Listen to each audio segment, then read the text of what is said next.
Hey guys, today we're going to do a realistic looking car visual effects shot. You saw the final result at the beginning of the video, but let's go ahead and get started. Now if you want to work along with us, the download links to all the things I use are in the description below, so make sure to go download those. But first of all, let's camera truck our footage, so VFX motion tracking, then open up the footage. Okay, so here is my thing. I'm just going to open up that clip. Right there, I'm going to set my color management to be on standard instead of filmic.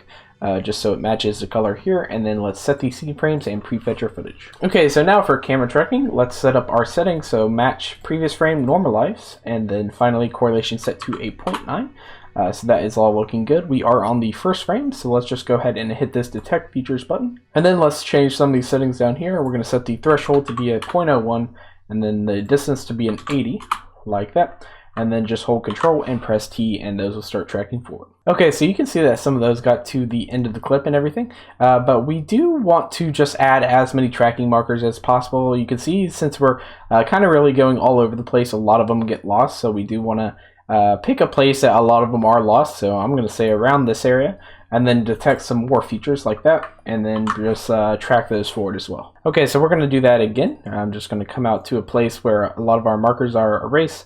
So about right here, just detect features, hit Control and T, and track those forward. Okay, so one final time, I'm just going to come about right here, let's say, and let's do it one more time. Okay, so now at the end of the clip, we have a lot of these markers in our scene, so that is all looking good.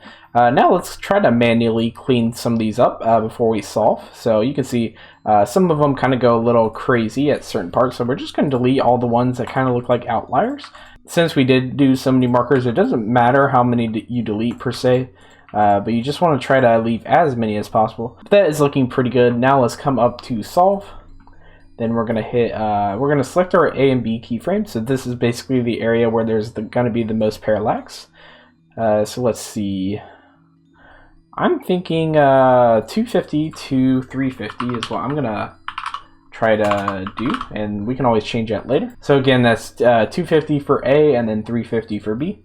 Next we can refine the focal length, optical center, and radial distortion, and then solve the camera motion. Okay, so you can see that we got a solve error of a 33 about. Now don't really worry if that's too high, so we can actually go ahead and clean some of that up. So clean up. We're going to clean the tracks and then just push up that reprojection error, and just so we have a few selected right here. You don't want too many because that'll actually throw off all your tracking and everything. You want to make sure you get as few as possible. So I just selected a little bit and deleted just a little bit, and now let's see if we resolve what we get. Okay, so that helped a lot. You can already see that our solve error is down to 7.48.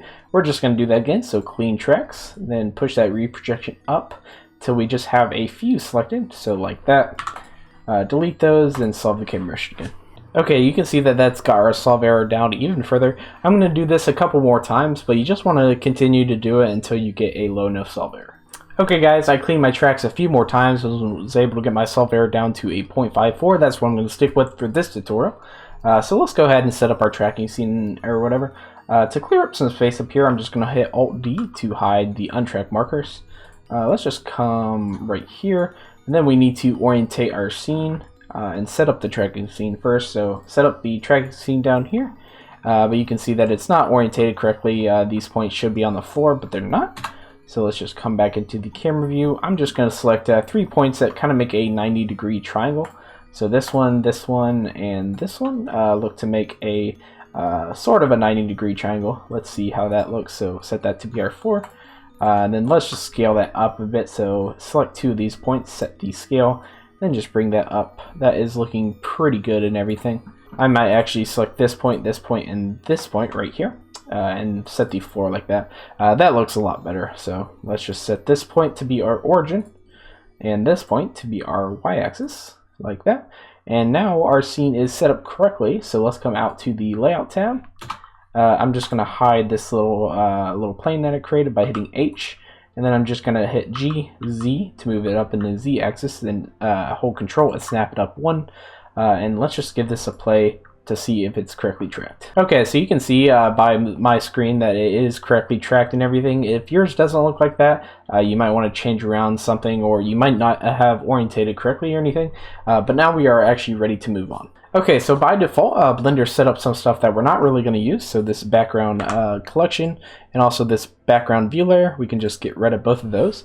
And in the compositing tab, we're just going to get rid of these 4 nodes since we got rid of those 2 background things. Then we can plug the movie clip into the image of our alpha over, and then finally hit this convert to pre-multiply just so we have everything set up. Okay, so now we actually need to import the car into our scene. Now the car download is down in the description below, so let's go ahead and import that in. Now what I'm going to do is I'm going to go ahead and pin that blend file. So what we can do is go to File, we're going to append right here, and go up to the blend file. It's in the description below again. So just append that. We're going to come into the object folder, and then here are all the objects. We're just going to hit A to select all those and append those into our scene. Okay, so here is everything. We have the car in our scene, so that is looking good. We will notice that it brought along the camera. We don't really need that anymore, and the lights. We don't really need those, and we can go ahead while we're at it and just delete our cube as well because we won't need that. Okay, so now let's actually orientate the car to be in the parking spot and everything. So I'm just going to eyeball it, but first we actually need to set all these to be in its own collection just for organizational. Okay, so what we can do is just box select this whole car. Then I'm going to right click, go down to move to collection, new collection. I'm just going to call this car right there. And now we have a whole collection of car parts and everything. These planes also you can just put in this little car thing. I don't know why it doesn't do that. But one nice thing I like to do about this scene is that since each individual thing of the car is a separate object, I like to actually make a parent for all these objects. So I'm going to select this hood right here and then just shift select all these other ones. And then we can hit Control P to parent to object like that. Now if we select this hood, it will move the whole car. Okay, so let's come back into the camera view. And now that we have this little parented object, we can just select the hood and then hit S to scale up. And then I am just going to move it on the Y-axis, trying to get it basically where the parking space is and everything. Now I'm sure there's a way to actually scale it correctly and everything, but I'm just eyeballing it. I think that looks pretty good, pretty to scale and everything, but of course you can just eyeball it for this scene. Okay, so now we have the car set up in the right position. Let's go ahead and do some render settings. So we're going to change our render engine to cycles, then to GPU compute. I'm going to set my sample count a little bit down. We can change that later. Then adaptive sampling, viewport denoising on. My light paths, I like to change down to 3. We can always increase that later. Change the refractive and reflective caustics off. And then finally, we're going to set film transparency to be on.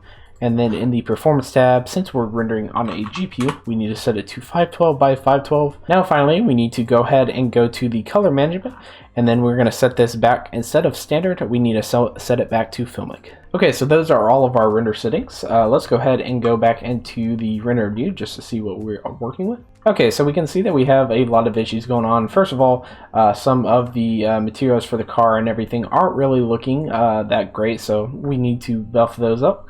And also, we will notice we don't have any shadow on the ground, so that's an easy fix real quick. We can just unhide that object. So Alt-H, that'll bring that back in. But I do need to make that a little bit bigger, so I'm just going to hit S to scale, and now we have some shadow on the ground. Okay, so the first thing we need to do is actually add in some lighting for our scene. So to do this, I'm going to come over to the shading tab, then going to go, instead of object over here, I'm going to select world like that, and then I'm going to add in an environment texture. Now I'm going to add in a HDRI. I've downloaded this off of HDRI Haven. The link to that is in the description below. But here is the one we are using, the Noon Grass 4K. It's kind of a funny name right there, but let's just open that up real quick. And then I like to have 2 windows, one for the material preview and then one for the rendered preview. So let's just hop into the camera for this one, and that is looking a lot better. Now we will see that the shadow angle is kind of off and everything. You'll notice over here that all these shadows are kind of coming down and to the right like that. So we need to mimic that with our HDRI as well. So one way we can do that is to actually come down here. We're going to hold Control and T to add a texture coordinate and mapping node. You do need the Node Wrangler add-on installed, so let's go up to Edit, Preferences, Add-ons, and then just type in Node Wrangler, and you want to make sure this is enabled. So again, just Control T to bring up these nodes and everything. Now, one thing that we need to do is to actually see the HDRI in our material preview, which we can't right now, but that's an easy fix. Let's just hit this little button right here and hit the scene world right there. And now we have our HDRI in our scene, so we can see it in material preview. Now, since we want these shadows to basically go down and to the right, we knew we want the sun to be somewhere up here, since that is how the shadows would be like that. So what we can do is just point it up there, and then we basically just need to set the rotation until we get the sun about where we want it. I'm going to say about right there is good.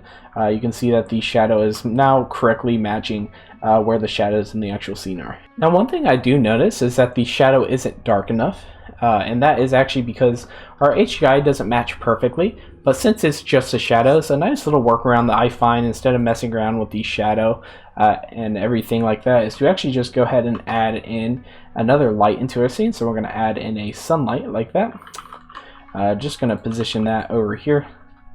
And now basically we just need to match the two light sources. So here is our sun, and then here is the HDRI. So I'm just going to rotate that a little bit and try to get that as close together as possible so that they overlap with each other. About right there, then maybe I need to come over here and make it rotated a bit like that. It's just barely off right now.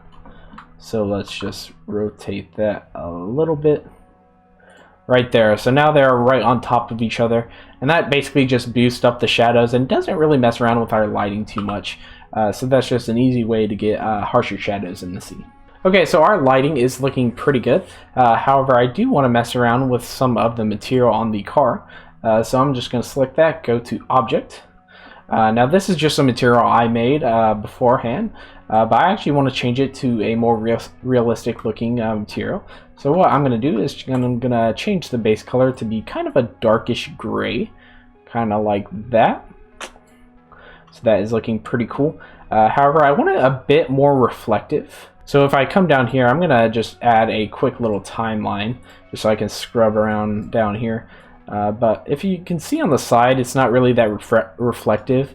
It's kind of got a lot of roughness and stuff. So I want to change that roughness down. Something like that. That looks pretty cool. And then the specular, let's see, specular wise, I'm thinking somewhere around there. That looks pretty good. Just kind of giving it a nice little car metal texture. Okay, so that is all looking good and everything. However, the scene still feels a little weird.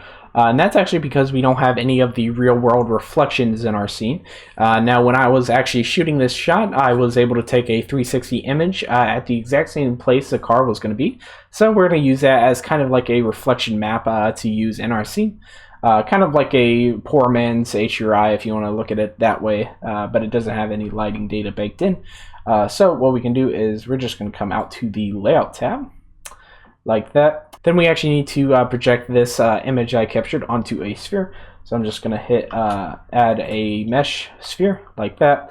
Then we're just going to make sure that the sphere is in the middle of the object and just scale that out a bit.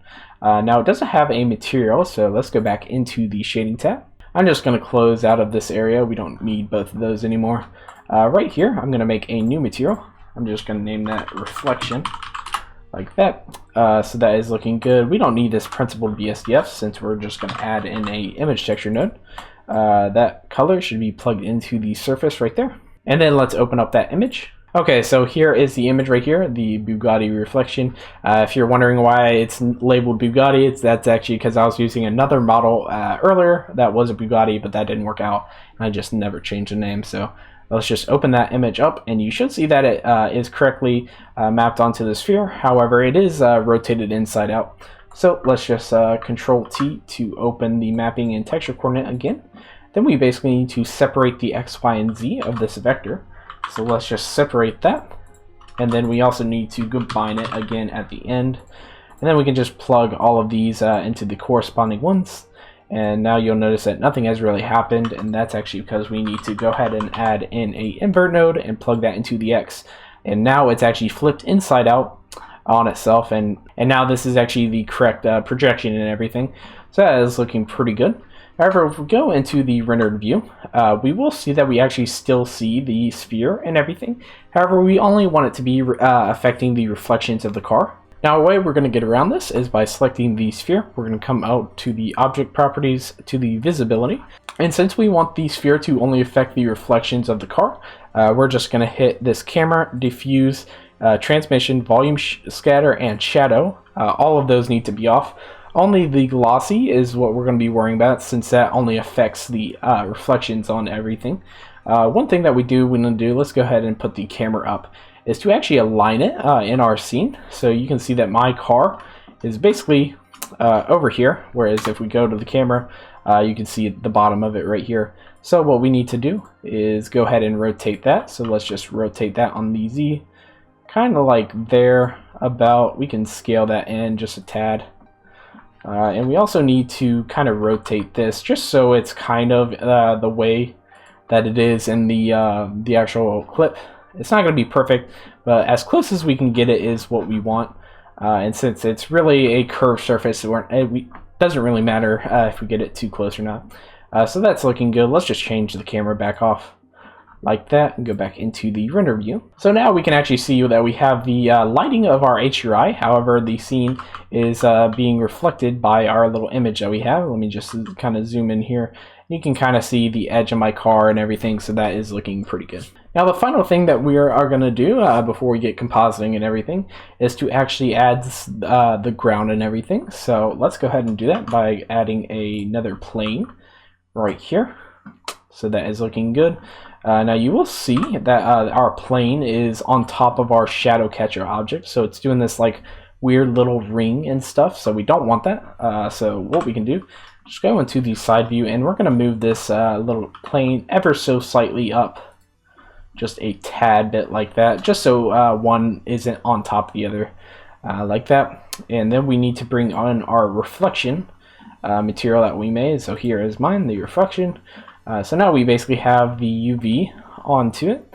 However, it's not correctly aligned or anything, so I'm just going to come over here to the UV editing tab, and basically I'm just going to come and kind of view what this is going to look like. I might actually hide this little sphere because that's going to get in our way. Let's come back here into edit mode. Now I'm basically going to come over here. I'm going to scale this down in the Y like that, so that is looking pretty good. And then I might scale it in the X a little bit just so we have that. And then let's rotate it 180. Basically just trying to get these white lines on the side. It doesn't really matter too much since it won't be seen as much, but just a nice little thing to watch out for. So that is looking pretty good. That's what I'm going to stick with. Now if I was trying to do this the correct way, I would have actually taken a photo of the ground and everything, projected it correctly, but this is what I'm going to stick with. Okay, so back into the shading tab. We still have to do some stuff before we are ready to composite. If we are on render view right now, however, we can still see this ground plane, so we don't want that. We want to come over to the visibility tab, and again just do that same thing: camera, diffuse, transmission, volume scatter, and shadow all unchecked. And then finally we have the actual asphalt on the ground, and that is looking pretty good and everything. So now let's go ahead and render out an image just to see what it's going to look like. Okay guys, so this is looking pretty good right now. Now you will see that it's very noisy, and that's because of the glass BSDF that's already on it and everything. So we are going to have to maybe bump up our sample count or add in a denoise node, so just keep that in mind. But this is looking pretty good. We might have to do some compositing inside of Blender to make it look even better. But let's go ahead and mess around with some settings inside of the camera. So first of all, if we come back out to the layout tab, into rendered, and then into the camera, if I actually come up here to the camera, the background images, I'm just going to make this a little more opaque. So you should see the background is very blurred and everything just because I have a low f-stop or whatever. I forget what I shot in.